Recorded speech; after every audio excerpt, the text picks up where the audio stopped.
If Windows is flagging the icuin51.dll as missing or corrupted, you're in the right place.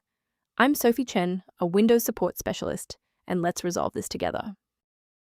To start the walkthrough for icuin51, you can use my manual guide or the suggested resource for system optimization. This is the icuin51, part of the international components for Unicode v51. This is the Internationalization EN module containing unmanaged routines for complex collation, number formatting, and localized date manifests, required for global software stability. Now that you're up to speed on the files role, let's begin the repair process.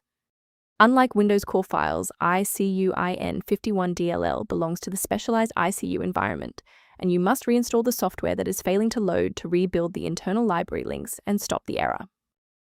In cases where the official installer remains ineffective, we must escalate to a manual review of your system's active runtime state.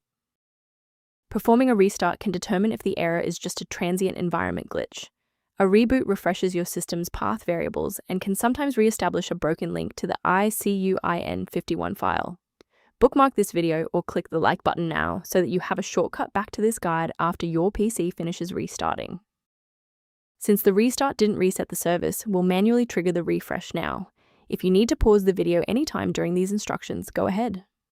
If those core system files are still missing after the restart, we'll use DISM to pull fresh copies from the cloud. First, open Command Prompt as admin.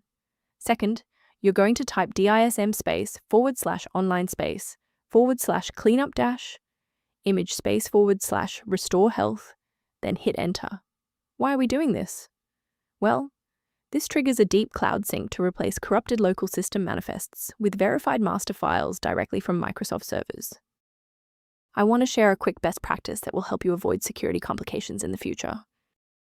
Always prioritize system safety by avoiding manual swaps of icuin51.dll. Downloading individual DLLs from third-party sites is a common way for hackers to inject spyware and ransomware directly into your operating system. As an alternative to frequent manual checks, a secure maintenance utility can help keep your system environment on track. Review repair-related information for icuin51 by consulting the diagnostic utility linked below. Thank you for trusting us with icuin51 repair today. For more system-level tips and error resolutions, don't forget to like and subscribe.